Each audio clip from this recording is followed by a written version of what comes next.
How's everybody doing tonight? Good. Kimberly, you're making us think, talk to the hand. Oh, I'm sorry. I'm trying to move my thing around and get it straight. All we can see is your palm. Can you see my fortune? Yes.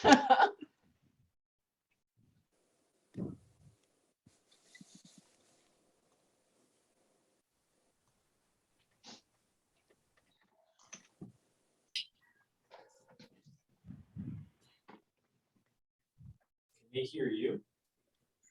Yeah. Hey, guys. Hello. Can you hear us, Alex? Yep. Okay, good. We could hear you the whole time. Oh, sorry about that. Glad I didn't say anything nasty or anything. Yeah.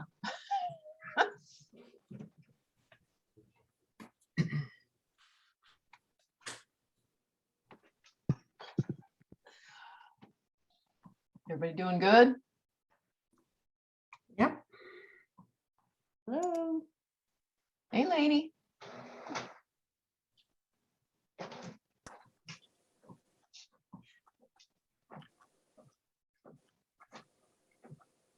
Kim always looks so high tech with her earphone thing, with her little phone thing. I don't have Pretty mine high on tech- today. high tech. Jim's gonna be watching too, so.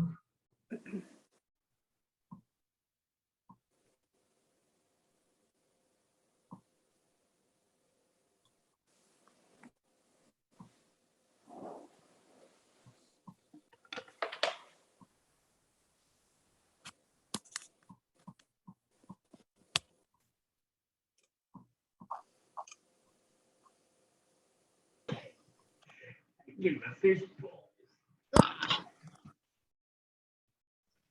All right, I gotta find my thing again. Yeah, I was on it and I lost it. What did I do? No, that's not it. We can hear you, Sandra. Yeah, but I can't see you. Oh, I've messed up my tab somehow. So what did I do? I don't even know. I don't know. So You you tried to can't create- see me. Huh? You can't see me, I'm sure. I can see you. You can? Yeah. Well, I can't see anybody because it put me over on some other page. I'm gonna have to get out and get back in, I guess, because it's not letting me see anybody. Okay. All right, well, let me get out and get back in. Come back when you can. All right.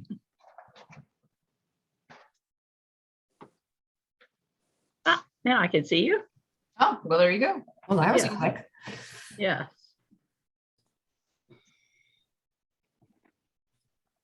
So it's not quite the same as meeting in person, but yeah. hopefully it'll be Okay. It's good. I'm getting used to this. I know, me too. But I do miss being able to see people in person. Yeah. Me too. But I don't miss the 2-hour drive. That I'm sure. This is much better for you. I miss the hugs. Yeah. I'm a hugger. I'm sorry. No hugging for a while. No. No hugging. I miss hugs too, though. Yeah. Those fist pumps and the elbow thing, that just doesn't get it for me. So, but anyway, what are you gonna do? I see a new face. Hello, Hello. I'm Wyatt. Hi, Wyatt. Hi, Wyatt. It says you're Kathy Perkins. Oh, I'm using my mom's computer. Okay, that makes sense. Well, we're glad to have you. Yeah. City Art mentioned you guys, and I wanted to check you out. Oh, awesome. Good. Awesome. Are you taking classes there or just getting supplies or what? I've been there a few times, and I'm taking some private art classes with my art instructor. Mm-hmm.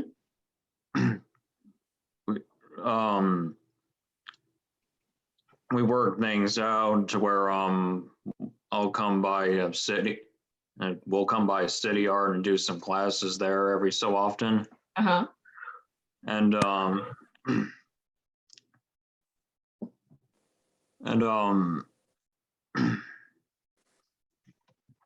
and I'm trying to like work up my art skills to start selling at some point. What is your medium that you prefer? I sketch and paint. Great. Oils, acrylics, waters, what? Acrylics for the painting. I've done a oil painting class at the Columbia Museum of Art a couple months ago. Mhm. Let me show you what I painted. Good. Show and tell.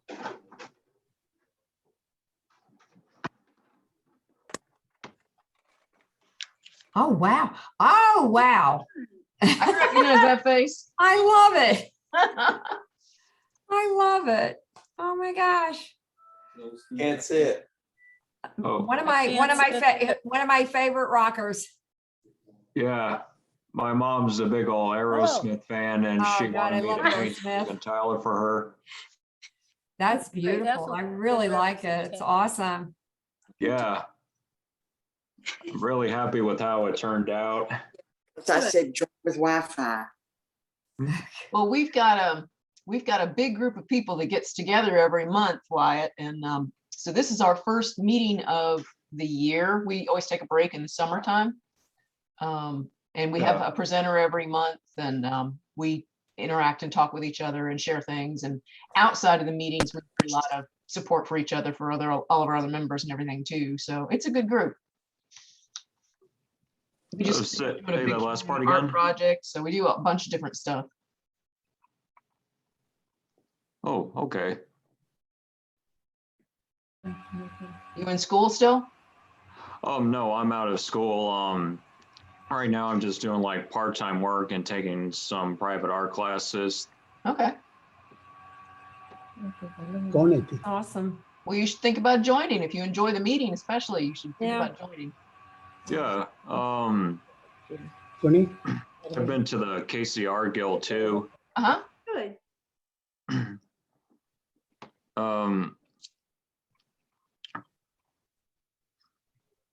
He can see you. Uzokuta Oh, so- Hello. Hi, Carmen. Welcome. You're a new Hey, member. how are you? Yes, how are you? I'm good. How are you? Good, thank you.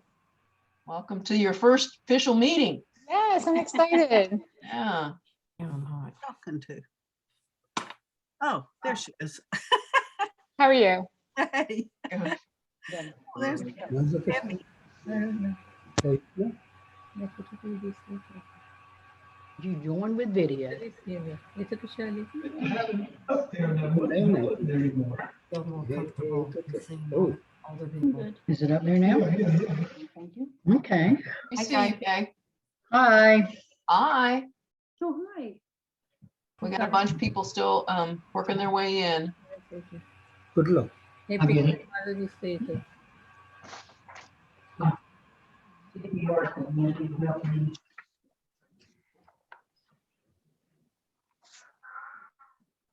Gretchen, you can see and hear us okay, right? Yeah, I can hear you fine. Okay, good. Just making sure. Yep. Rajas, I can just see the very top of your head. Yeah, yeah. Can you see me? Just from your eyes up. Oh, wow. Okay, okay, I'll come.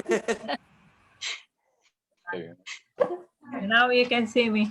There you go. Yeah, okay. Yeah. Okay. Okay. All righty. Hey, Hey, Dale. Rajesh, when you take Hello. your membership for Neural Online, it looks like your payment didn't go through, so I'm gonna send you an invoice, okay? Okay. Payment didn't go through. Hi, Dale. Hello. How you doing? Try it again, Barbara. Okay, if you don't get to a screen that says payment, then it didn't go through, so, Okay, I'll try it again tomorrow. okay, I kind of realized that. okay. If you have trouble, let me know. Okay. Oh, on the other day, Every time you can see. I think. they put everything together. You did? Oh, that's I good. changed some things in it. That way I can see them. We are black and white instead of color. Good. We are. I thought. Yeah. Everybody's getting to be such good old hats at doing Zoom. It's awesome. Oh, me. Left-hand purple. Yeah, I see. Right here. Sorry, this thing. Dawn back there hiding from us. For Hi, Dawn. Monday, the last Monday. She's back here. Only one driver. Ah, I'm behind you.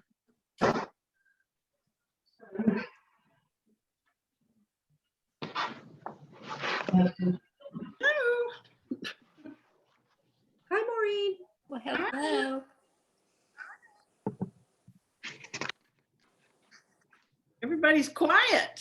No, y'all are supposed to be talking to each other. This is social hour. Board meeting, a board meeting.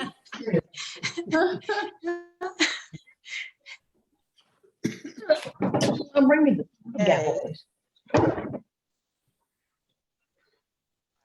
I got sound. That? Yeah. Okay. No. All right, well, Wyatt showed us some show and tell while we're waiting for everybody else to get in. Somebody show us your artwork. What you been working on? No. Mine's I got upstairs. something behind me. That can be so small. Oh, I see that, Debbie. That looks great. Yeah, I got something behind me. I'm into classic cars here lately, so I'm Ooh, doing a and the flag series. from Alex. That's cool. That's Jim. Yeah, Wow. nice. Wait a minute, let's see. Ooh. Very, Oh, very those are some patriotic. lovely portraits, Lainey. I did Okay. these for class. Okay, bye. Nice. Yay. Ooh, Yeah. wow. Fun. Very good. Not a big deal. Can somebody tell me Anyone in else? our Not in our juried shows, can we use artwork that we've done in a class? If it's something that's completely your own design from your own image and the instructor did not touch it, Okay, then you'd probably be okay. If it's their design, their image, or they touched it in any way, then definitely not. okay, that helps. That's pretty typical though. Sure. That helps. And then the only other restriction on our shows, of course, is that you can't show the same piece in both of our big juried shows. Yes, So if you put it in Still Hopes, you can't put it in the other and vice versa. okay. Some person I haven't recognized her name. Barbara, how can Anna Kay get her picture back on? She needs to turn on her camera. Is she on is she on a She's tablet on, or a computer she's or on what? she's on a tablet. I've gotten her this far, so. So she probably needs to just tap her screen until her options show up and then click on the start video where it has a slash across it. What are the rules again for the show? I didn't catch that in terms of eligibility for a piece. You can't have something in both Still Hopes and our juried show. That I understand, but what about the workshop stuff? Oh, what we typically say is if it's completely your own image and the instructor did not touch it in any way, then it's yours. But if it's their image or they've touched it or, in some way they have influenced what it comes out looking like specific to what the reference was, then really it's not your own creation, it's partially theirs. So it's supposed to be all your own creation. Yeah. Does that make sense, Al? I can't put it on mute. You need to hand me mine so I can text. Where is it? It's right over here, I think. Karen? I looked at the bottom of the screen when we couldn't get our video on and there was a camera there and I just clicked on it again and it came up, Anna Kay. Yeah, you got to find your options bar and click on the start video.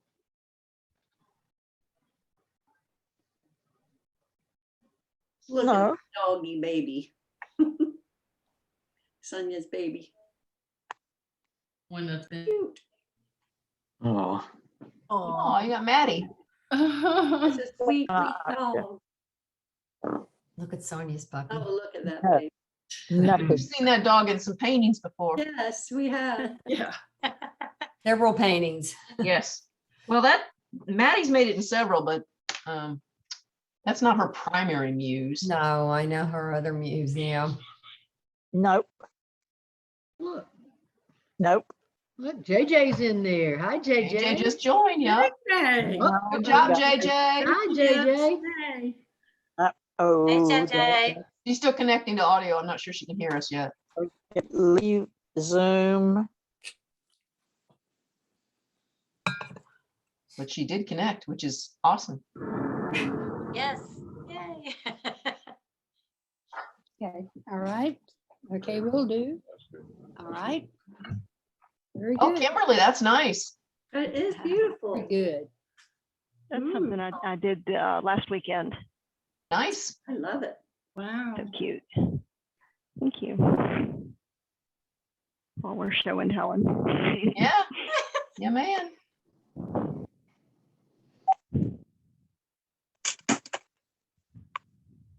Debbie, do you have your kitty cat with you?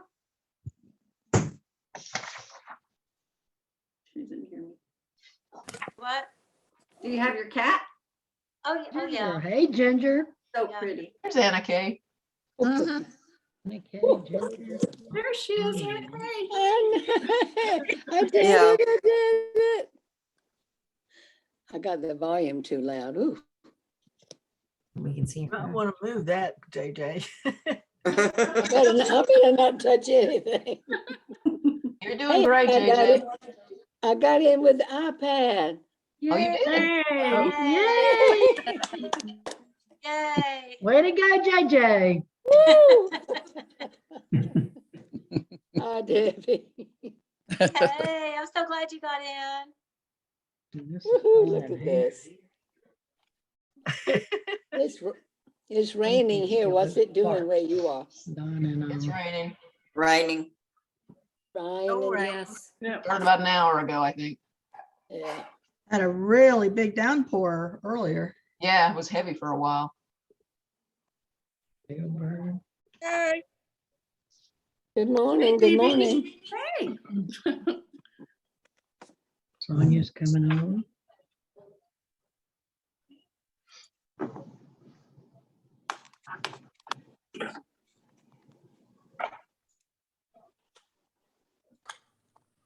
Okay, here's my buddy.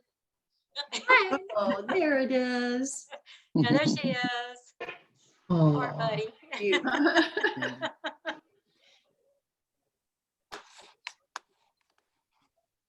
Have you painted that cat before, Debbie? Yeah, I have. I bet. So that pretty. don't look like Sonia.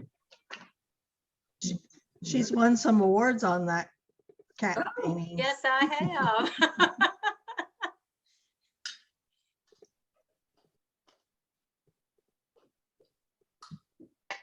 All right, we still got a couple people filtering in, Kay, but it's 6 o'clock. Do you want me to go ahead and kind of give a Yep. Zoom refresh before we start everything proper? I will. Yeah, that'd be fine. So if you want to start with giving the etiquette of the Zoom. Yeah, I think we're all starting to get used to Zoom enough that it's probably not much of an issue, but we've got a good sized group of people as usual. So there's going to be a lot of interaction, both visually and auditorily. So when we start the presentation proper, I will go ahead and mute everybody just so we don't have all kinds of background distractible noise. If you need to speak, you can go ahead and unmute yourself to be able to interact orally, but we ask that during the presentation, you use the chat function to put questions in. Unless it's something specific to the image on the screen at the time. Gretchen has said she'd be happy to answer something if it's specific to a particular image while it's fresh on the screen. But other than that, if you can, either type your questions in the chat or hold on to them till the end. And we will have a full Q&A session at the end of the entire presentation. So that's kind of the biggest thing. You know, with so many people, like say, it's about the only way to keep it from getting really, really distracting with cats and no phones and whirs and buzzes and everything else that happens that makes it hard to hear. So we will do that. Sorry, I've got a few more people that are popping in as I'm talking. So we've got a good crowd. We've got several folks that are in here as guests. So, okay, when you start, you might want to start with that. Okay, well, But if anybody has any questions about anything through Zoom, either you can text me or you can chat me during the chat window during the whole entire meeting, or let me know otherwise, and we'll try and make sure that we've got everything going for everybody. This meeting is being recorded. We normally record these and make them available to members who were not available to participate this evening. So this will be posted up on our YouTube channel afterward, as we usually do, just so everybody is reminded of that. And so with that, I'm going to go ahead and unless there's anybody that has any questions right now, raise your hand quick. Okay, then I'm going to go ahead and mute y'all and let Kay start her discussion. Okay. okay, Whoop. Sorry, Kate. Kay, you got to unmute yourself because I mute everybody in one fell swoop.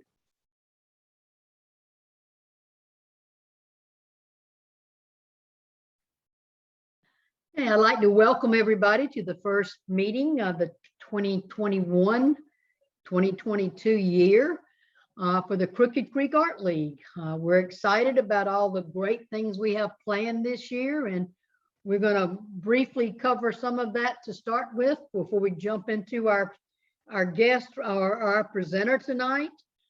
We'd like to welcome all our guests, and hopefully you would find time or see that it's a very good organization to belong to, and we would love to have you as members. I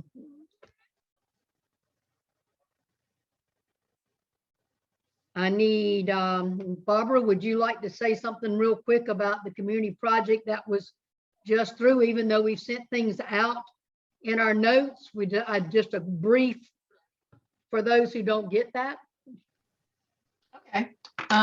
Yeah, we just finished up the community art project for this year, which was the Arts Trail through Chapin.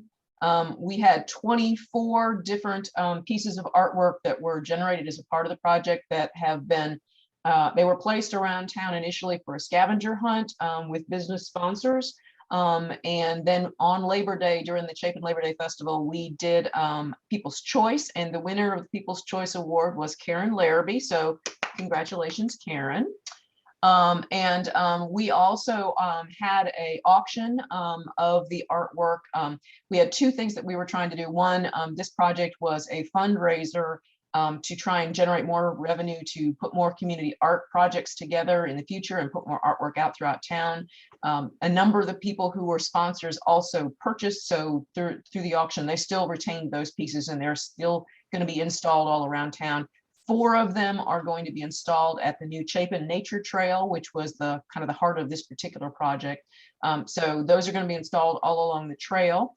And we did raise some revenue from this project, which was our other goal for it. So we put another about $4,500 into the fund for future community art projects. We have 2 things that we're currently working toward right now. One is to put out some solicitations to get a couple individual big pieces of artwork installed in town. And the other is to permanently establish the Chapin Art Trail in collaboration and partnership with the town of Chapin again, which will be a self-guided tour through the area that will highlight on a map. So almost like a geocaching kind of a thing or something, but the pieces will all be highlighted on a map. So people can tour all through town and find all of these pieces of community artwork that we've put in place through multiple projects now, or were otherwise put in place in the town. And at each one, we're going to kind of continue that theme of what we've done with every project. So each one, if you do tour of the trail, each one will have a little clue on it. And the idea is that anybody who does them, finds all the clues, can fill out a form online and be entered into a drawing. Once a quarter, we'll give some kind of a prize out, some nominal prize to people who participated in the trail and found all of the artwork. So it's another way to get the community engaged in the arts, and to get artists engaged in trying to help provide more artwork within the community. The question is, are there pictures of all of the entries? There are, if you go to the website and click on the auction site. I'm going to be putting up more pictures of them post sale, but I haven't gotten that done yet. So there are pictures of them still out there on the bid site though too. And we've been doing a lot of social media all about the project as well. Okay, thank you, Barbara. Sonya, would you like to talk a little bit about our workshops now, please? I apologize if I have barking dogs. I just had a kid leave and they always get excited. So all the workshops are booked, they're online and they're open for registration.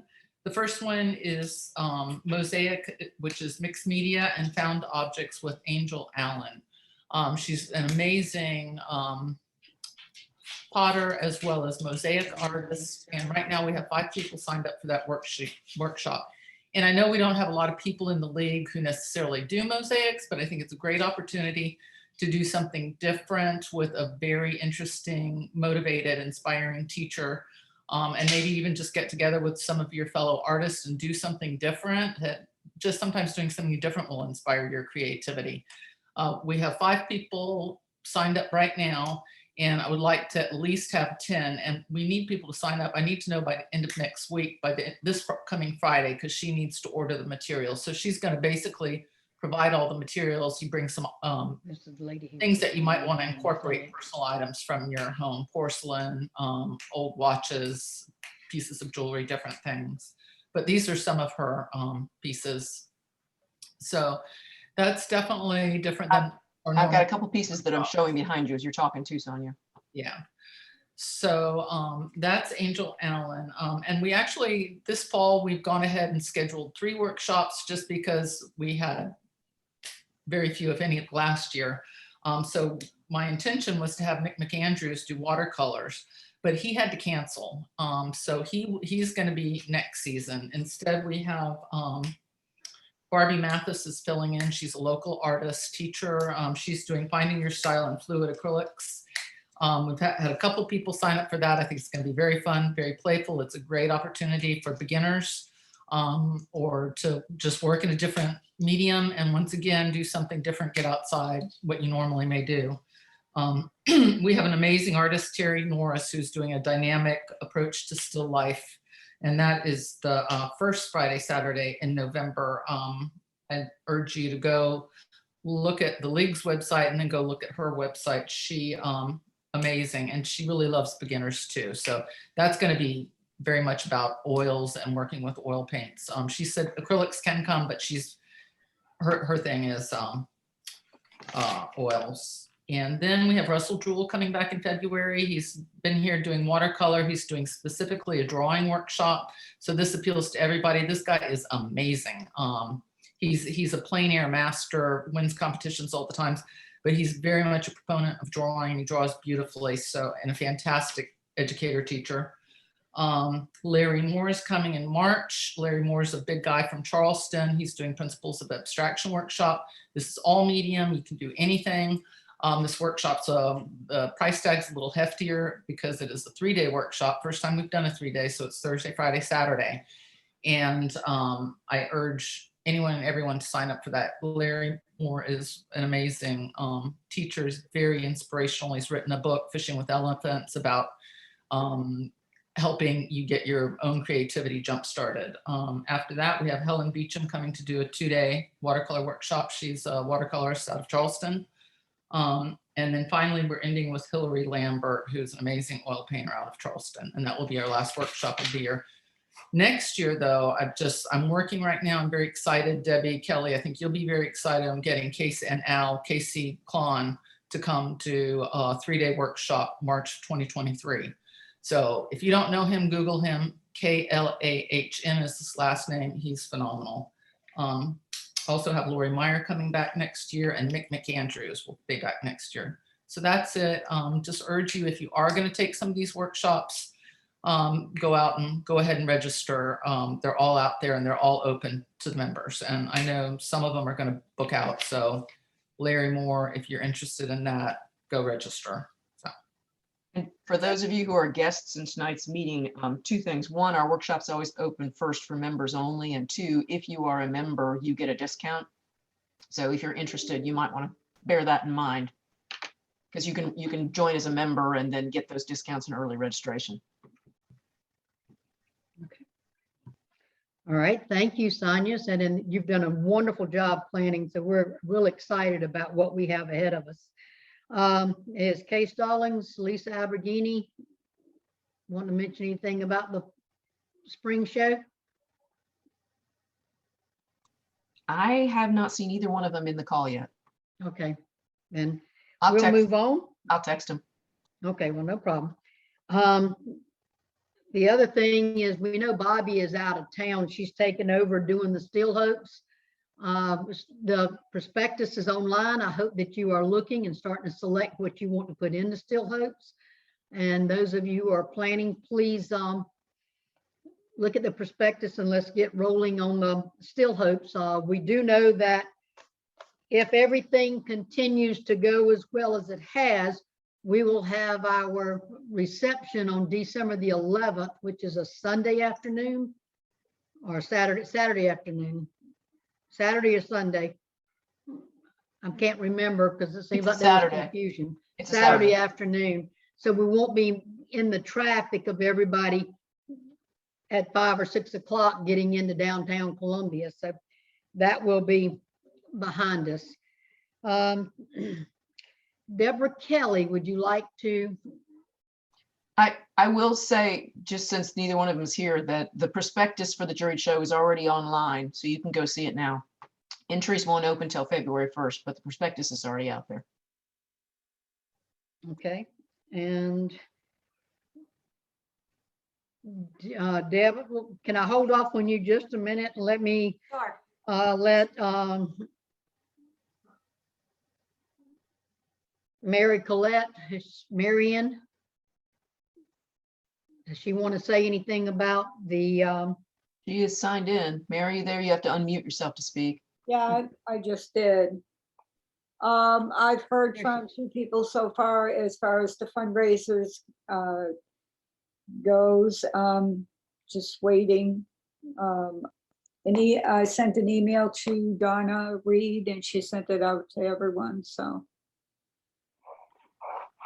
And thank you very much, and thank you for spirit, leading our our fundraising. Arlene Sternberg, Public Galleries, would you like to mention anything?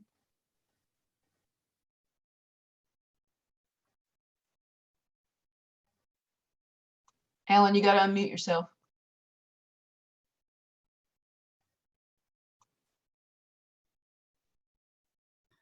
You're still muted. Tap your screen and the microphone, you need to touch the microphone so the little slash on it goes away. There you go. There you go. Okay. Sorry, I should know how to do that. I just want to thank everybody. We had a great response to our online sign up.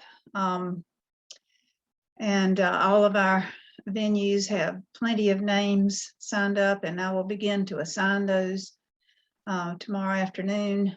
So if anyone else wants to join in, you can still do that. It will be done in a random fashion. So hopefully everybody will be happy with the month that they're assigned. But again, thank you. And also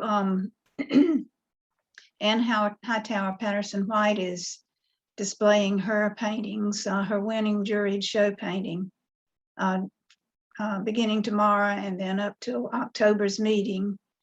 And then after that, our theme for the TAP gallery for our members is going to be transitions. And I hope that we'll have a lot of participation in that. Transitions like transitions in nature, transitions in people's lives, seasonal transitions, just anything that can follow that theme. Thank you. I appreciate that. Arlene, speaking of anybody who still has work hanging in the tap gallery, we need you to swing by the park and pick it up. So we'll leave it sitting there for you, because if we take it and put it somewhere, you won't be able to find it. Okay, there are only 2 paintings left there, and I put them on the right-hand side. As you come in the door, they're on the wall on the right-hand side. Okay, so if that's yours, would you please get it at your earliest convenience? We'd appreciate it.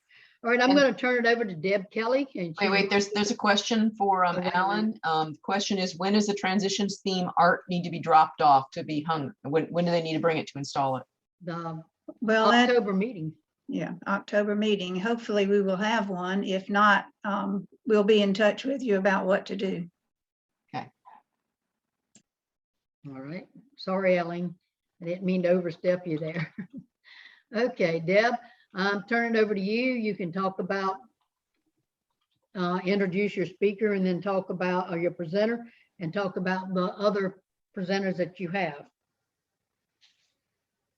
Well, our speaker for tonight is Gretchen Parker, and I'm very excited for Gretchen to do our presentation tonight. A lot of you may already know her. She's a local artist here, and she actually teaches classes in her home. She has an impressive resume, and her discipline is in colored pencils. And I am trying to get speakers for our presentations in some different areas of the arts so that we can include everybody and include many, many disciplines. Gretchen's work has won many awards and honors, including signature status in the Colored Pencil Society of America. She's also a jury member of the International Guild of Realism, and she's written extensively on colored pencil work. So I'm very excited to present her and have her speak to us tonight. She is going to be speaking. I'm sorry, I've lost my notes here. She's going to be showing us her methods of work and the various surfaces she uses for her colored pencil work. And I was on a presentation earlier, earlier this week or late last week, where she did an unusual surface. So I'm excited to see what else she has to present to us. So I'll let Gretchen get started if she's ready to do so.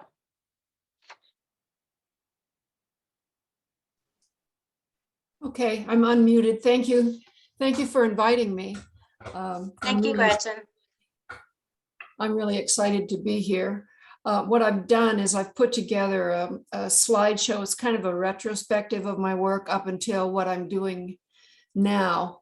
So I'm going to share my screen and then talk about the different approaches that I've used over the years.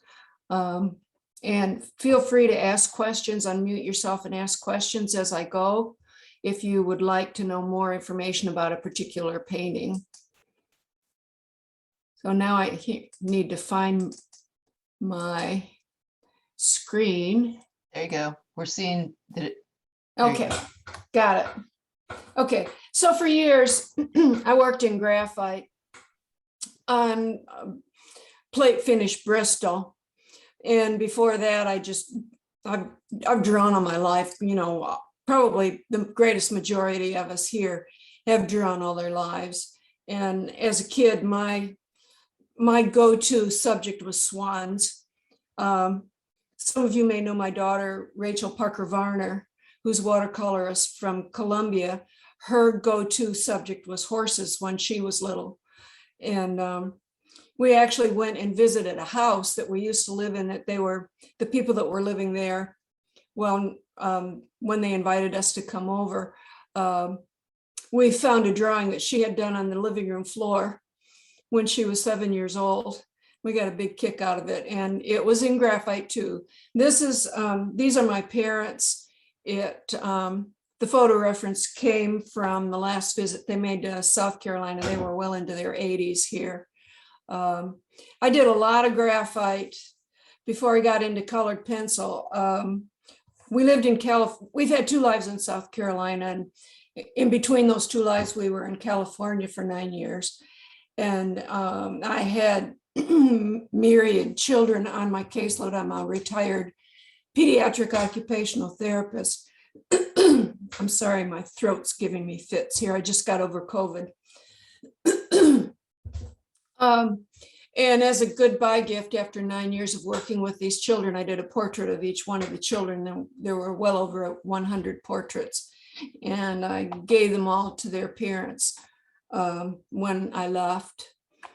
So when I finally got brave enough to learn color, I went to a class at Midlands Tech at Harbison with Michelle McNitch.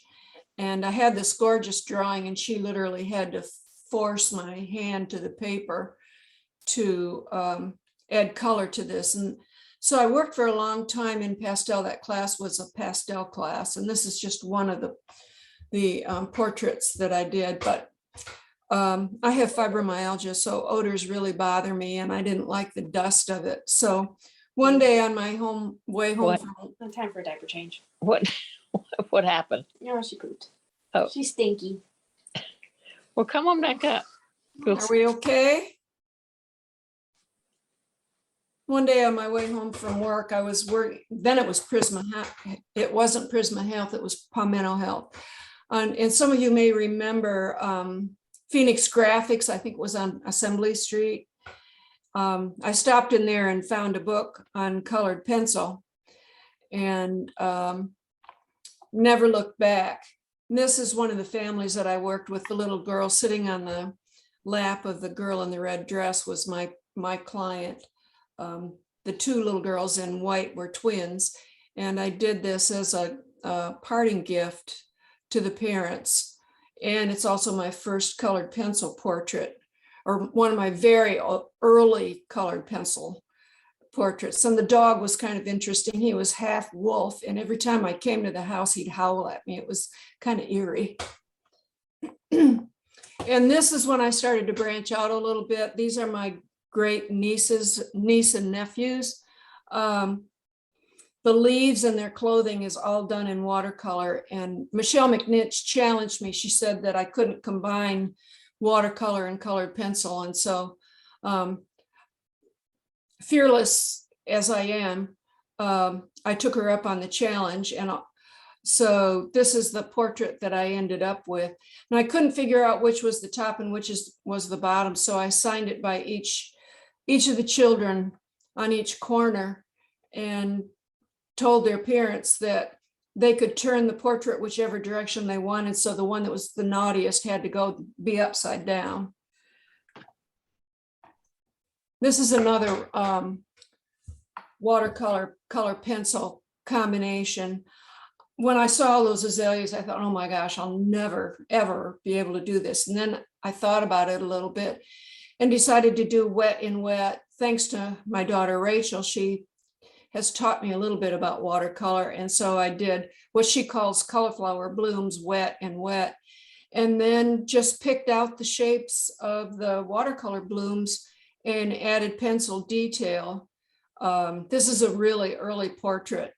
Their clothing is all done in watercolor too, with some pencil detail. I never do skin tones in watercolor. I always use pencil because I can get nice smooth washes, and I feel like I can make my skin tones a whole lot more realistic using pencil. And this is another combination watercolor colored pencil. The bricks are all watercolor. Her dress is all watercolor. And this little girl is quite a big girl now, but I just thought it was the cutest pose when I saw her. She was 18 months old at the time and at her grandpa's birthday party, and so struggling to get those cracks on. And I love to tell stories in any of the portraits or paintings that I do. And I thought this one was really cute because she was working so hard to get that shoe on. This was my first competition piece. It started to be all about the marbles. I love doing detail, but after I got it done, I realized that the shadow was really the highlight of the painting. And it actually hung in a gallery in Chicago. I didn't win a prize with it, but if any of you know anything about the Colored Pencil Society in America and their international show, they usually have between 700 and 900 entries from around the world, and only between 100 and 150, depending on the gallery, get in. So I was just over the moon. This is the second time that I entered that international show and I got in. The first time I got juried out. So I was a little despondent over that, but I didn't know that judges don't like cute babies. So I never entered a cute baby after that. And this one is my sister-in-law's button box.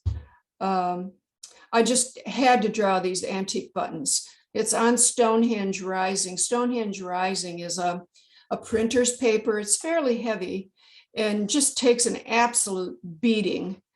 A lot of these first watercolors that I showed you, I used watercolor on it, and actually my mentor, Ann Kuhlberg, didn't realize that you could use watercolor on Stonehenge Rising.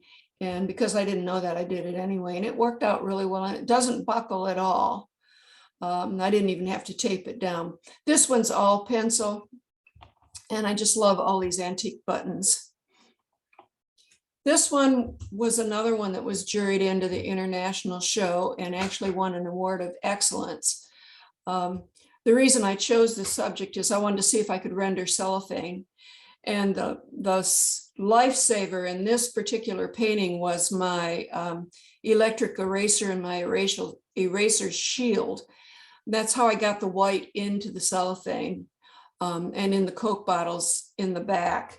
And it's been a very popular painting. I've had it hanging around the area, so some of you may have seen this one before. This is another one that my mentor told me not to do.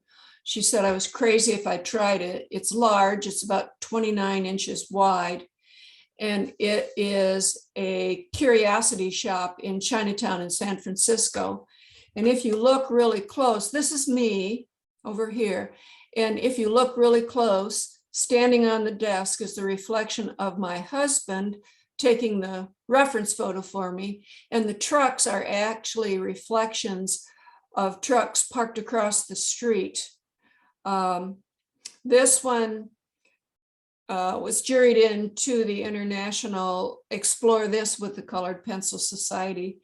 And I was really surprised. The Explore This is a show that the Colored Pencil Society offers to artists who combine colored pencil with other mediums. And the sidewalk is actually Neocolor 2. And that's how I was able to get this one entered into that show. And they actually had, I don't know if these were Chihuly knockoffs in this store, but they were amazing to try to render. And I just had more fun with this painting and all the detail. This was my first watercolor, and actually somebody from the Crooked Creek Art League bought this from me. This is where the painting that taught me how to really make reflections pop. These little white spots on this painting are all outlined in red, orange, and yellow. And doing that makes white areas pop in your paintings, whether it's pencil, oil, or acrylic, or any medium actually, because the white light is actually a prismatic shining. And so the white light makes those prismatic colors in the reflection. So I used that, what I learned from that painting in this one here, in the glass just a little bit. I painted that bowl, I can't tell you how many times. And these are roses from my husband's garden. If you ever want rose references, please feel free to come over the end of April or the 1st of May. Over here in Lexington, he's got 80 rose bushes and he loves to show them off. And you are welcome to come and get photo references. Just drop me an email and let me know when you're coming. This one has quite an interesting story. I used the sparkles in this one too. This one made me feel like I was an artist come of age because there's a little tiny 1/2-inch Confederate flag. This is Bundrick Island on the 4th of July. And if any of you are out on the lake, any weekend, you're going to see American flags and you're going to see Confederate flags and you're going to see Clemson flags and USC flags. But this particular flag has gotten me kicked out of a couple of shows because that 1/2-inch flag offended people, even though truth and reality, that's what's out there. The interesting part of this painting is my husband walked in my studio the day I got done and he looked at it and he said, I know that guy sitting on the bucket. That's Ken Fox. And I said, that couldn't possibly be Ken Fox. So he went and talked to Ken Fox, and sure enough, that was Ken Fox and his wife and their dog. Well, actually, it was 2 dogs. I only put 1 dog in. And they wanted to buy the painting if I would put their other dog in, and I wouldn't do it because the painting was already done and it was watercolor and I couldn't lift the watercolor. So that's the story behind that painting. And I think it's kind of interesting, but this is my coming of age painting. I feel like as an artist, if I'm rejected or cause interesting comments, I've come of age. This is Jake's Landing. Some of you may know Jake's Landing. I wanted to see if I could do reflections on water, on calm water. With this one, I learned about precipitating watercolor. You can see in the sky that I used I should have reversed the paints and put the water paint up here and the precipitating paint down here.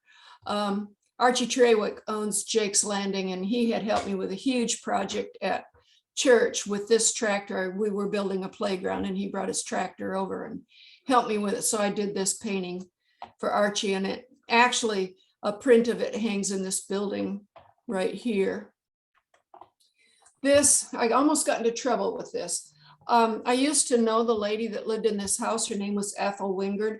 This is Wingard's Azaleas, or Wingard's Nursery. It's on the corner of Pilgrim Church and North Lake Drive. I got up one summer morning around 7 o'clock so that I could be there when the light was really pretty.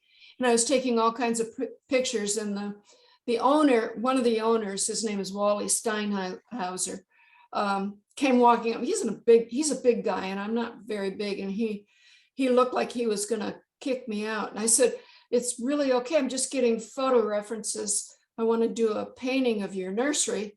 And then he was all smiles, and they ended up actually using this painting in some of their logos, but it got a little dicey there for a minute. And this one here, you probably can't see it. I got the photo reference for Lake World, which is on the Lexington side of the dam. When Richard's been there for years and years and years, and he needed a new roof on the building. And so there's cinder blocks holding the roof down, and he had chickens running around there and a goat that begged to be fed all the time. The goat is over here by the boat, and there's chickens getting ready to roost. And I got these photo references just before they widened number 6 and really pretty much ruined the wonderful ambiance of Lake World. Lake World was just the coolest place. It was like taking a step back in time. I was raised in a little town in Michigan. During the summers, my parents had a little cottage on a lake, and we used to go into what was called the halfway store, and stepping back into this store was like stepping back into that 1950s halfway store in the back. All the candies were there that I remember from my childhood, and the bait, and just it was really neat. I haven't been in there in years, so I don't know if it's still like that. So this is a donation that I made to the zoo. This is Robin, the elephant. She died at the age of 49 2 years ago. And my granddaughter actually took this reference photo. And Robin lived 10 years longer than most elephants, but the zoo took such good care of her. This one is done on cold pressed watercolor paper, which is really nice to make texture in rough skin or trees. This is all done in a combination of watercolor and pencil.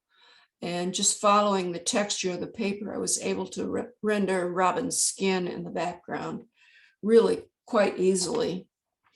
It's one of the few paintings that I've done on 140 pound cold pressed paper. I do a lot of, if I'm going to do an animal, I might do it on this paper because I like the texture of it for animals. This one here is done on ampersand pastel board. Ampersand pastel board takes watercolor just beautifully. The background in her shirt is done in watercolor with pencil detail added onto it. If you've never worked on pastel board, it's really a neat medium. And I do a lot of portrait commissions on this material because you can spray it with Kmart varnish and it looks like oil when it's done, and you don't need to frame it under glass, which makes it really, really nice. The secret to doing that is spray the work with Lesco fixative. If you don't do that and spray Kmart varnish directly onto the pencil, the varnish precipitates out and gets very cloudy, and it just ruins the work. So there's a two-step process for finishing this. This is another one on ampersand pastel board, and this one is the one that convinced me I needed to do some landscape drawings because my backgrounds were just so poor. I'm not happy with this background, but the thing that I like about this painting the most is Ella's hands. Her hands came out beautifully, and I'm really proud of her hands, but there's a lot of watercolor in this one except for the skin tones. And it's also on ampersand pastel board. This is an interesting one. The parrot is all rendered in Inktense pencils. Inktense pencils are the most intense colored pencils that I've found. They're watercolor pencils. It's on Frederick's watercolor canvas. It's a really fun surface to work on. So some of these areas up here are done in Faber-Castell watercolors. And the bird, like I said, is all done in Inktense. So you lay the color pencil in and then you go over it with water to blend it and get these incredibly gorgeous, bright colors. This is another one on Frederick's watercolor canvas. This is Axel. The background is all watercolor. The dog is all pencil, and the snow is all white acrylic paint. And I just think he's the cutest thing. He's from Michigan, where I grew up, and he'd obviously been playing in the snow.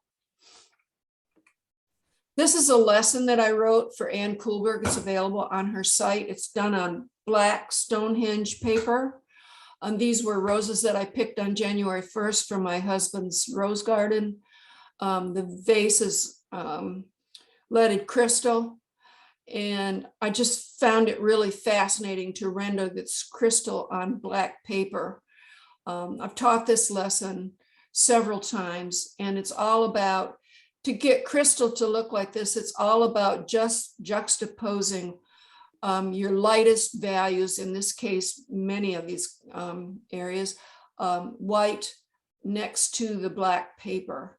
The only difference in teaching this class that I would make is I would do an underpainting of white gesso on this black Stonehenge before I rendered the roses. I think the colors would have been brighter.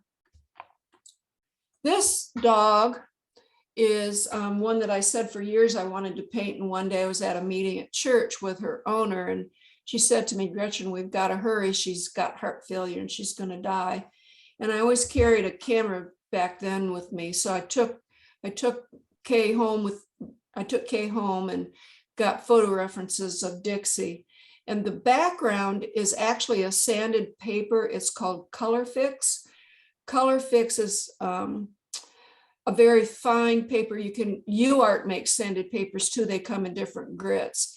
And this was a perfect choice for her.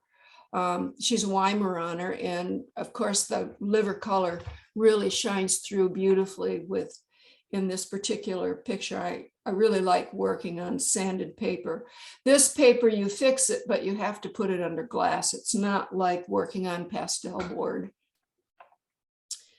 Then I moved on to wood. I ran into an artist. Her name was Helen Rolls in Arizona.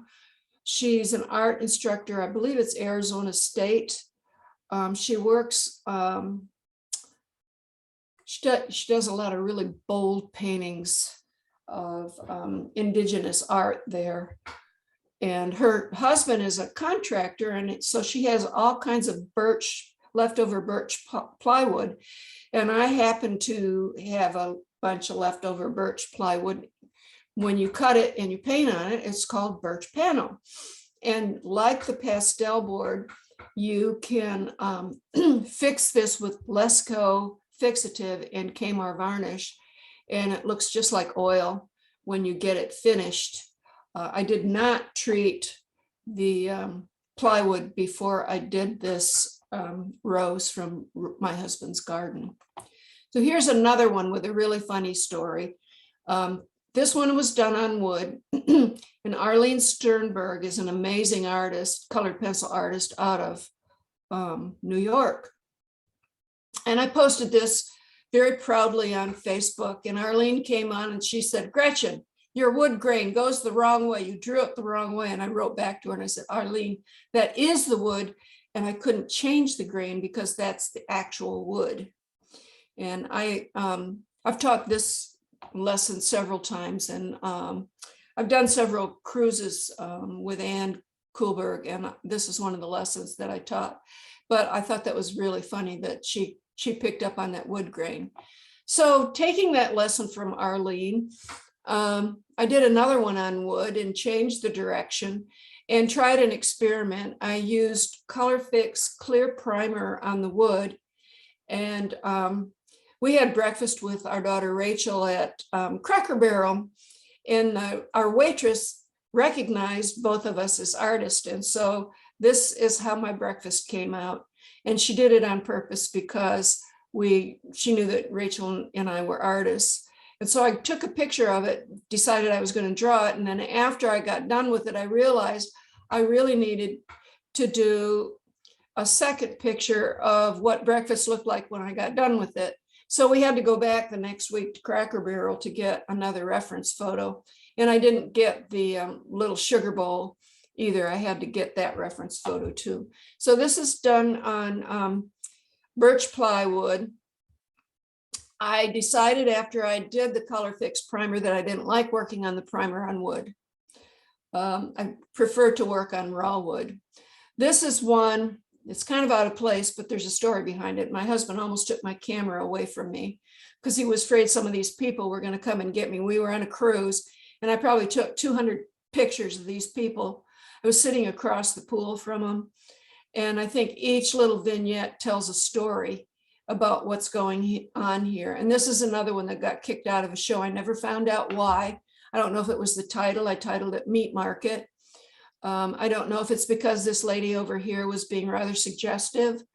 Why she was sitting like that, I don't know. Fortunately for her, the man was looking at her face and not where he might have been looking. And this vignette here, what I didn't include here was, Mom, these look like Italians. And these look like sisters. And sitting over here, I excluded her, sat Mama. And this, I'm sure this fellow was married to this woman. And I think the man was a saint because he was cruising with his wife, his sister-in-law, and Mama. I thought that was a really fun picture. So after I got all these photo references and Roy threatened to take my camera away from me, well, nope, these are out of sequence here. We were at, these are some of the more recent things that I've done. Let me go back and exit this and see if I can find the pictures that I'm looking for. I don't know how these got so mixed up.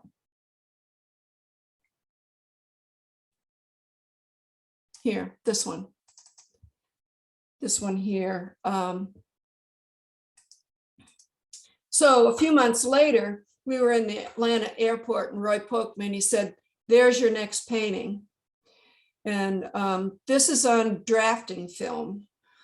Drafting film is a translucent polyester film that I have fallen in love with because I can get amazing detail on it. And I taught a class on it this past weekend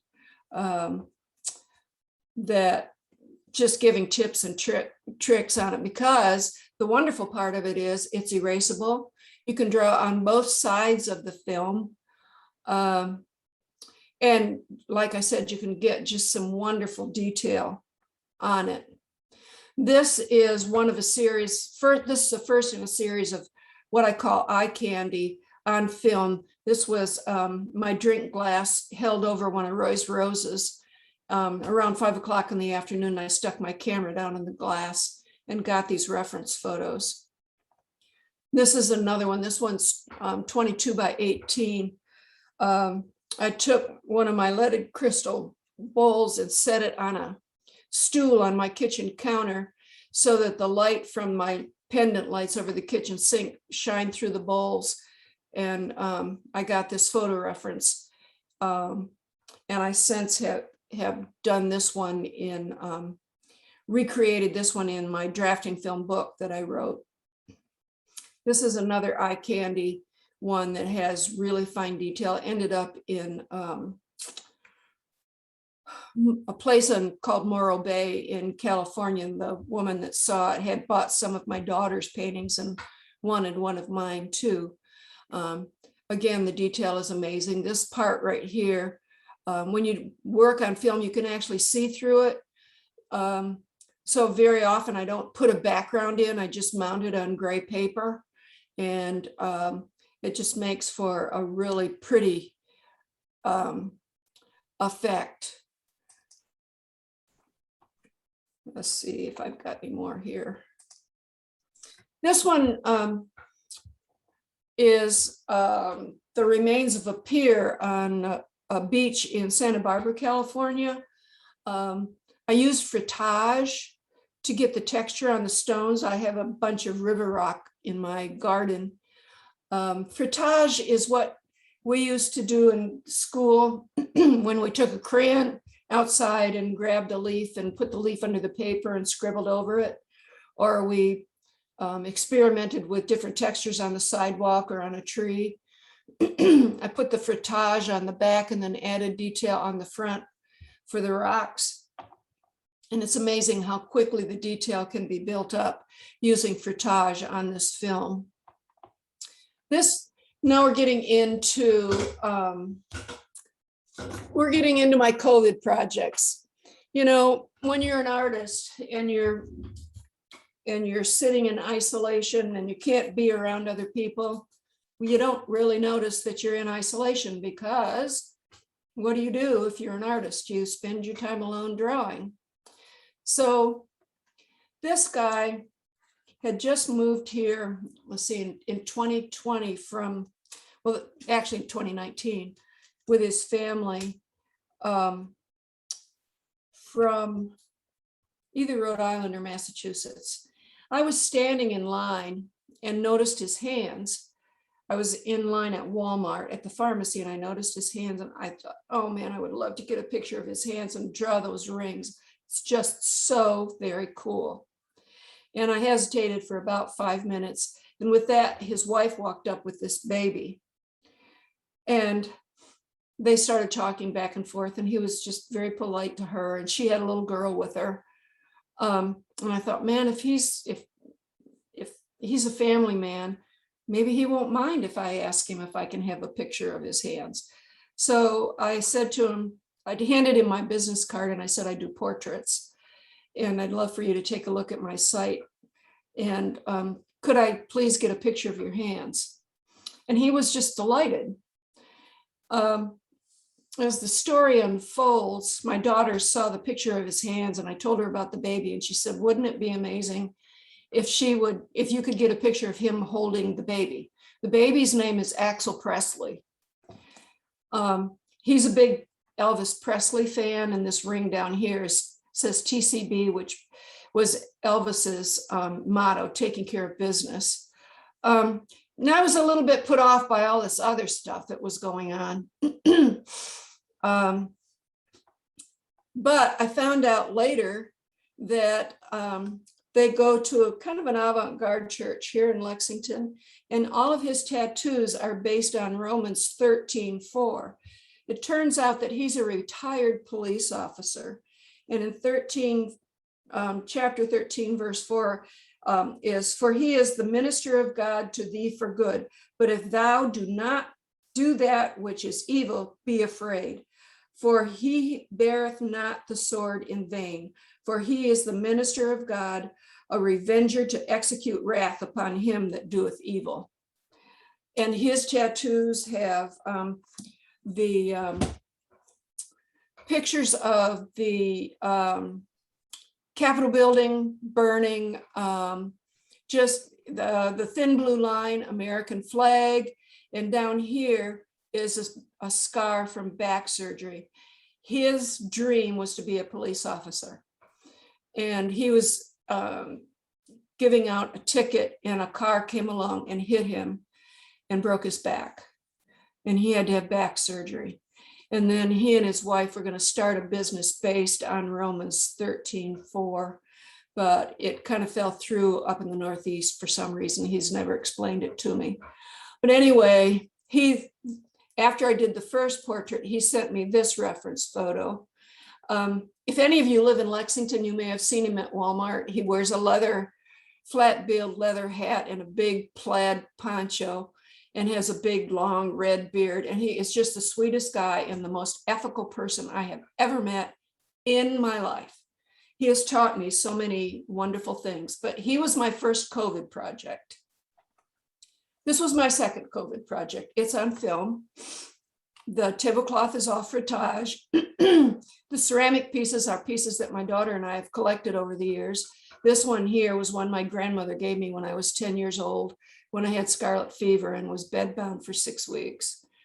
And this has just been something that's been in the works for me for a very long time. All these pieces have been gifts to either Rachel or me. This one here is also on film. It's a truck that was parked behind my parents' house, and it was a COVID project too. I think if I hadn't had to stay home, there wouldn't have been nearly as many leaves or weeds in this particular one. This guy used to plow the snow in Michigan until he couldn't plow anymore. And then he just drove the truck across the road behind my parents' house and left it there. And then one of his kids took it home and restored it. And I haven't seen pictures of the restoration. I would love to see it.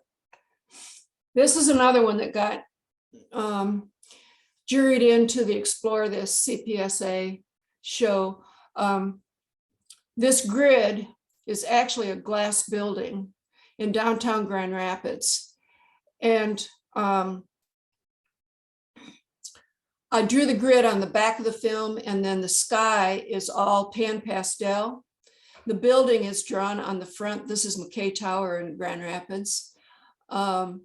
And because I used the pan pastels, and I also used a Sharpie white oil pencil, it was not eligible to be juried into the big international show. But I just love this building in downtown Grand Rapids. I actually went to a doctor for a camp physical when I was a girl in this tower. The bottom half of the building was built in the early 1920s. And then I think the top part actually became one of President Roosevelt's WPA projects. It was built several years later. Now it's all townhouses or condos with a big ballroom and restaurant down below. And the ballroom is just absolutely gorgeous. This is another COVID project. I wanted aerial perspective. This is a really pretty star that I bought at Hobby Lobby, and I laid it on one of my quilts that I had done. And I wanted the quilt to recede into the background. And so I did all of the red squares on the back and did the star on the front to get that aerial perspective and to make the star pop. Here's another COVID project. My cousin had an auction house, and very frequently on Friday nights, I was as young as 2 or 3. I can remember laying in my dad's arms drinking a knee-high orange soda while my cousin ran the auction. And my grandmother brought this particular print home from the auction house. It was faded, but I loved what was going on in this picture. And I always wanted to paint it, but never had the tools to do it. So one day it dawned on me that if I put it on the scanner and corrected the colors, I'd have a better idea of what the colors actually were in this print. And I don't know if you can see it, but right up here at the top, you can see there was actually pink flowers on this plant. So I used it to reproduce that painting. The only thing different that I did was this is a comb box. I used to keep these, it had a mirror, and they used to keep these by the front door so they could check their hair before they went out. My grandmother brought home a comb box from my cousin's auction house. My sister has it. So she sent me photos of this comb box. And so I made this painting basically more personal because of this comb box. But I would love to know what these two ladies are talking about. You know, it's got to be some wonderful gossip. It's just absolutely got to be some wonderful gossip. And this is another one. This is on film. It's not on drafting film, it's on Duralar. And I just got some polychromes. And I hadn't really experimented with them. So this is a snapshot of my mother in 1924. There was a guy that went around with a goat cart and would take pictures of kids in this goat cart. And so I expanded it and drew this picture of my mom. This, to get the aerial perspective again, is on the back. I don't know if you can see it or not, but this goat was kind of fuzzy, and I used what's called a slice. It's kind of like an X-Acto knife to put his little hairs on his back and on his belly, and scratched in some grass, I'm sorry. All of this is done on the front except this area right here. And this is another example of aerial perspective. This is from my book. The reflection, this is actually the back of the film. And this is why I love drafting film, because this is the reflection and the colors are really bright on the back. But when you turn it over, this is the same reflection with aerial perspective and the duck. And this is a lesson in my drafting film book. This is one of the in-depth lessons that I have done on drafting film. I just signed a contract today to write another lesson for Ann Kuhlberg on drafting film. It's going to be blueberries. And it's what she used to call them 32-step lessons. It comes in a booklet form, and you get the line drawings and all of the reference photos that you need to render this work on drafting film. And this is my information, but I'm going to go back because I want to, somehow things got really mixed up. One of my more recent projects has been drawing on gourds. And this is Neocolor and wood burning and weaving in the bottom on a gourd. And what got me started is we live on Lake Murray, and a gourd washed up on the beach, and I put it on a shelf in the garage for several years and didn't know what to do with it. And then I decided, well, maybe I can draw on wood, maybe I can draw on gourds too. So I started drawing on gourds. And I sold quite a few of them. These are chipmunks. They say there's chipmunks around here, but I've never seen any. Maybe in the mountains more so. And this is Francine. She was a gourd that a friend gave me. The stalk happened to be bent like this, so I was able to make her into a flamingo. And the first thing I did was cover her with gesso, and I was going to put all of her feathers on with pencil, and it dawned on me that that was going to be a huge project. So then I painted her pink with acrylic paint, and then just added the details of the feathers and added a few found items. She now lives in Virginia. She was a Mother's Day project or gift from one of Rachel's clients. And Francine made the trip quite well. This is another gourd that I've done. I learned a lesson: you don't use Stabilo watercolor pencils on gourd and spray it because they never dry. But some of my gourds I've put, I make baskets too, and some of my gourds I put pine straw edges on. So this is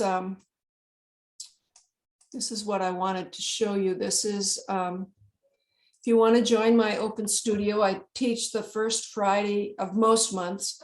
I had to cancel it last month due to COVID. You can join my mailing list at my email address or from my website. It's gretchenevansparker.net, and I'm on Facebook as well. And you can purchase not only my lessons, but a lot of different colored pencil lessons at annkuhlberg.com. Ann Kuhlberg, I've known her for 20 years. She's become a dear friend. And some of you here I know have taken classes from Ann. She comes and teaches portrait classes here in my home in Lexington. And I'm hoping to get her here next year. She has to wait until she can buy a car. Cars are so hard to buy right now that she has to wait until she can get a new car. But anyway, that's my presentation for the evening. I'd like to open it up. If there's any questions, I'll be happy to answer them. There was a question that came in, was, do you draw all the detail reflections for color changes in your water bowls? Not necessarily a lot of my freehand. I freehand a lot of them. The big ones I draw just for accuracy. And one of the reasons that I like film so much is I don't have to measure and remeasure to make sure that I've got my shapes just right, or my perspective just right. And that's one of the reasons that I like film. When I'm working on paper and not on film, I'll draw like for a portrait, for example, I will draw the portrait line drawing on film and then lay it over my portrait to make sure that I've got my features in the right place and eyes aren't crooked and mouths aren't too big. Maureen, did you have any follow-up you wanted to that question?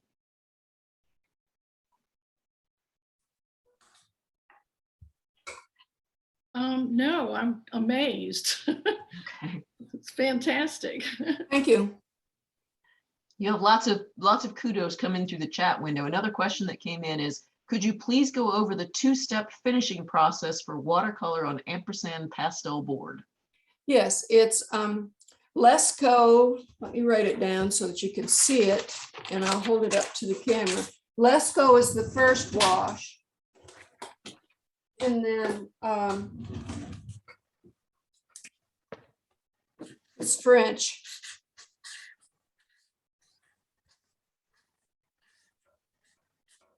So it's Lesco fixative. And I may not have spelled that right. I have a little bit of dyslexia. Let me get the can and show you.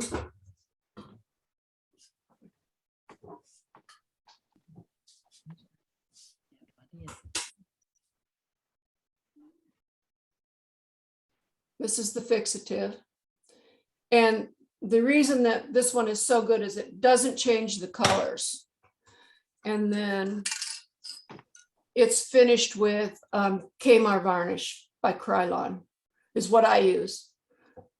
And I use several coats of the Lesco before I put the Kmart varnish over it. Some of you know Tweety Rao. She did a dog on ampersand and forgot to put the Lesco on, and the Kmart varnish precipitated out and just ruined the painting. And it was a beautiful painting. It was just a shame. That same two-step process works well on watercolor to seal it, so you don't have to put it under glass too, because Russell Jewell does that same thing. Cool. I'll need to share that with my daughter. Yeah, he demoed it when he did our workshop for us last year, and it works great. It created a nice hard film over it, so you didn't need glass for the watercolor. It was really great. Oh, that's good. That's good to know. Thank you. The floor is open, you guys. That was all the questions that came in on the chat window during the presentation. So you have any other questions or anything that you want to do for interaction, go ahead and unmute yourself and speak directly to Gretchen. Now, I'm sorry about the chat. It disappeared when I shared my screen, so I couldn't see it. That's all right. If there was one that was particular to it, I would have interrupted you. Okay. Hey, this is Erdal Caba. Just wondering, the guy with the tattoo, did he either commission you or have a photograph taken of your work? I mean, it's a lovely piece. He didn't know me from Adam when I walked up to him at the pharmacy in Walmart. No, he did not commission me. I volunteered. I needed something to get lost in because I met him in February last year, 2020, and we were shut down by the end of March. So I needed something to get lost in because I've got kids all over the country and grandkids, and it was just more than I could handle. So no, I told him if he would let me paint him, I would give him prints. And so the one of Axel, the baby, is now hanging in his nursery.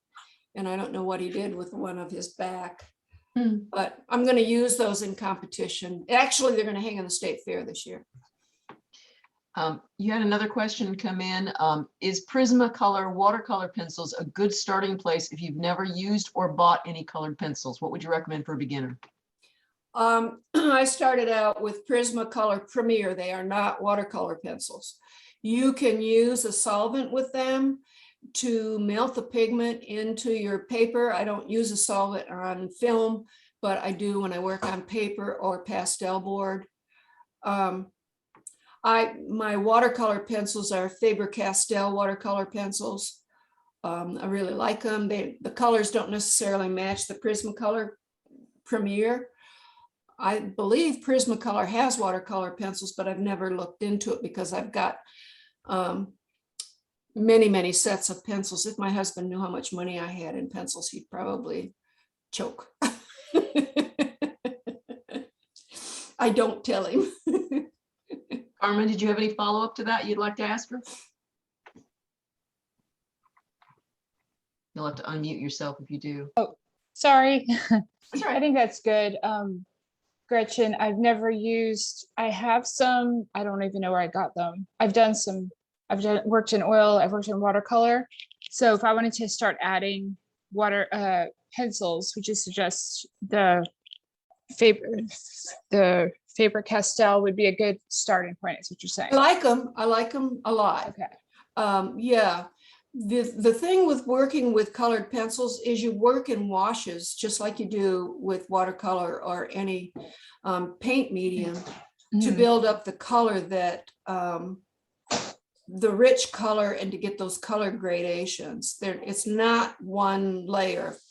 Right, but you can add that nice Stonehenge. But you can add that nice detail, right? That you can't necessarily get with the right. On the Stonehenge, you might have 20 or 30 washes in just one area to build up that color, especially in skin tones. And it's the same on film. The reason I like the graphics drafting film is you can get quite a few washes on it compared to Duralar. People get drafting film and Duralar mixed up. They both work for drawing, but you can get more washes on the drafting film. Thank you. Yep. Okay, anybody else want to jump in with any other questions? Gretchen, this is Debbie. I'd taken your class this past weekend on the drafting film. I know you did. Yeah, and it was amazing what I saw and how you could use it to use so many techniques. And so I was thinking about that all this weekend, about how I could use that with, all of my mediums, and my head's still spinning. That car behind you would be wonderful on film. That's what I was thinking. So, I've been, whirling all that around in my head. And I know you can't, you don't have time to do a whole lot, but you kind of just give everybody just a little quick overview of what you do with the drafting film, how you use it. Well, I just so happen to have our lesson from Saturday laying here. That I can Just show really you. quick, yeah. So this is from the class that I taught this weekend. And I work with the reference photograph underneath the film, and I label the film. I went into a 3-step or 4-step process that Debbie can tell you about in order to line everything up. So this is the front side of the film. And the way I lay it out, this is the back side of the film. So a lot of times this area right here is pan pastel on the back of the film, so that when you're done with it, you've got a background of pan pastel. The tablecloth you may not be able to see, let me see if I can get it to show up, is done in frottage. And I didn't get to rendering the glass. That's another whole book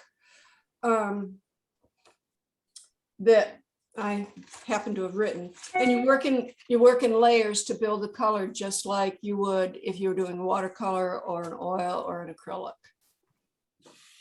What is frottage?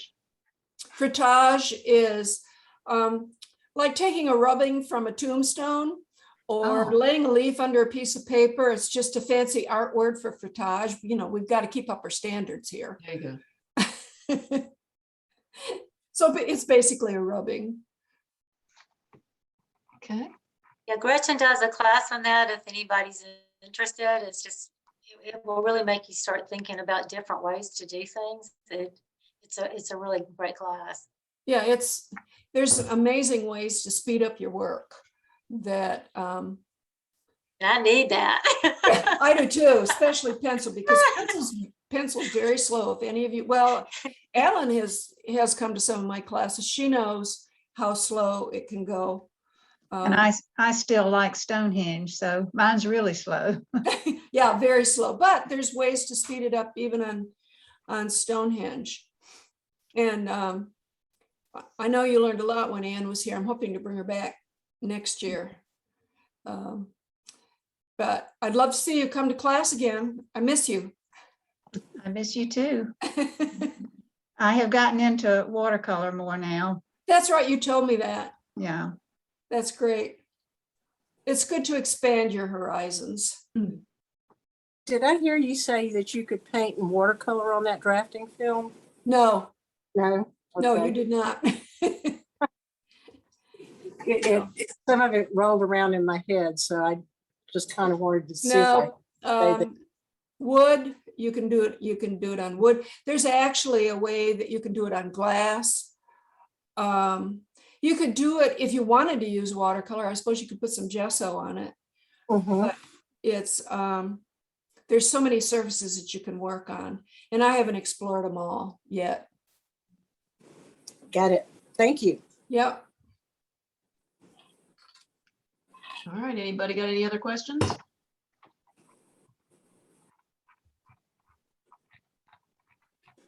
Debbie, you want to wrap it up and talk about next month's presenter?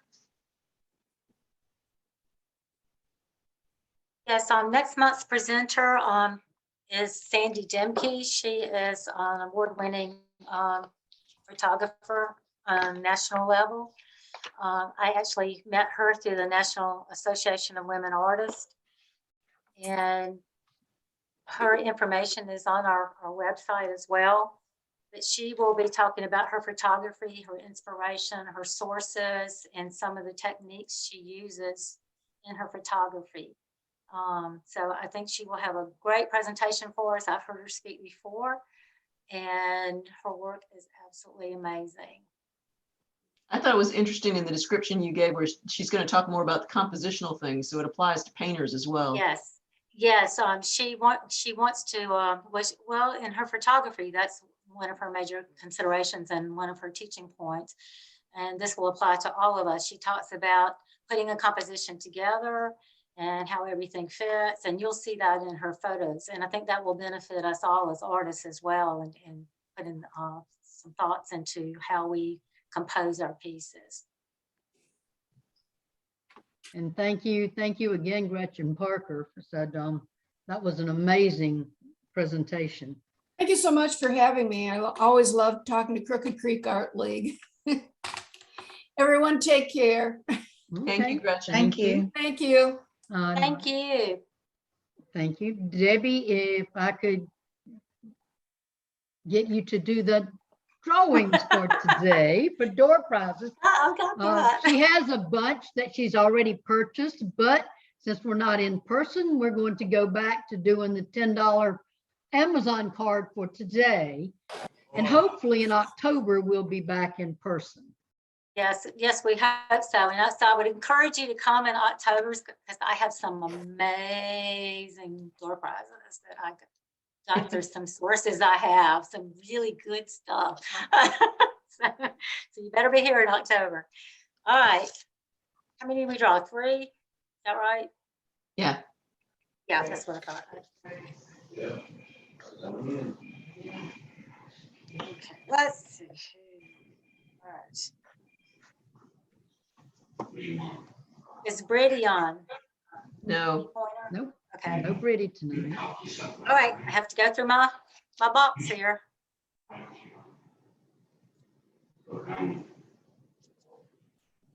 No, Sonya's on. Sonya Diimmler or Sonya Tuttle? Yay. I know she's on. My first ever.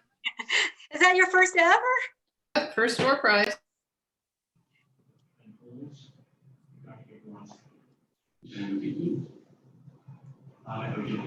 Is Olga on? No. Okay. We'll take us a little bit.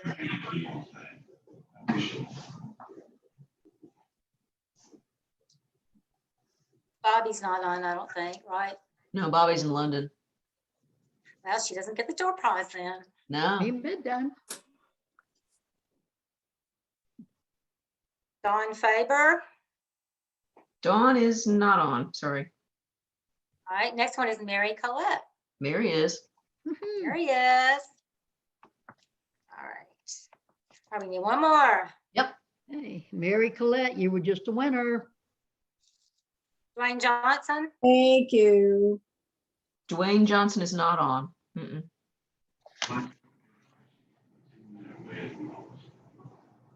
Adriana Vital. Adriana's not on now, sorry.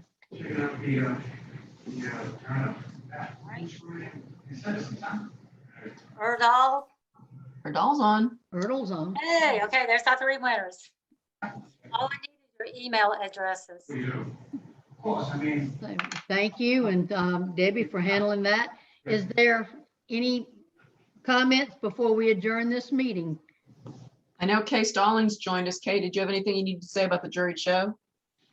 She texted. The only thing I really need to say is that if anybody has anybody that they know that would like to be a sponsor or they can talk to that might be a sponsor, next month, if we hopefully meet in person, we'll have sign-up sheets to do with the juried show.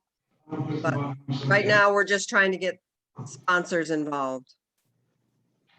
That sounds So, good. I have one last thing to add. Okay. I have a possible speaker for November. I will be looking for speakers for our spring session. So if anybody has any suggestions, I have a lot of suggestions, but if there's somebody that you would really like me to talk with, please send me an email and let me know if there's somebody you would like to hear from. So I appreciate any suggestions. Thank you. All right. Barbara? Anybody else? I Barbara? would like to again welcome all our guests that were here tonight, and hopefully y'all will join us on a regular basis and become members of the Art League, because we would love to have you. Someone was saying my name. Did you have a question? This is Ann Hightower. Yeah. Okay. I just want to let anybody know that I'm divesting myself of my oil painting supplies. And I have Barbara knows, she's already been over and scanned it. But if anybody's interested in getting some oil painting supplies, you can email me. What's your email address? It's Patter, Patter, 816 at AOL.com. The only thing I'm out of is I have everything else. I have mediums and oil paint and about anything else. Did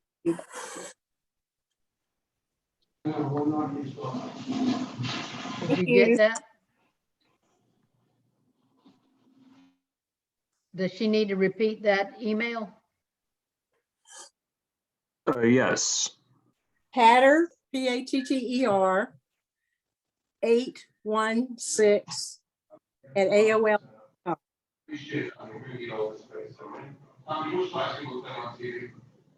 Okay. Barbara, could you add that little note in the blog that? Yeah. For the, thank you. I can do that. Anybody And else? mentioning the blog, if any of y'all don't know, if you go to the website and subscribe, you'll get all kinds of notifications that come out through stuff that we post on the blog, both information about things that are specific to the league and other things that might be good to know as an artist. So that's a good thing to do. And if you have any information that you would like to see shared with other artists and other members of the league, you can send me information for being posted on that anytime you want. Hey, I'd just like to remind everybody about the emails that went out on the fundraiser. So please watch for that. I've only heard from 2 members so far. Mary, if you want me to put something on the blog, just, let me know. I will work on that. Thank you. You're welcome. And say, well said, we really hope that maybe we will be in person and still offering some Zoom.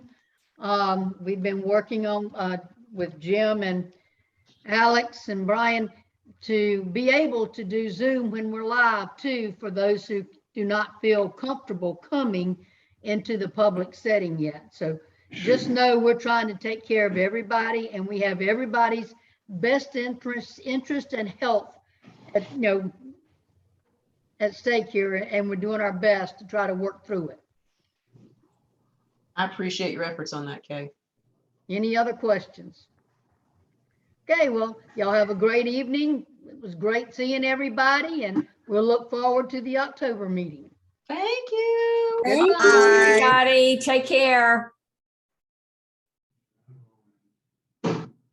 It's right down here. Oh, there it is.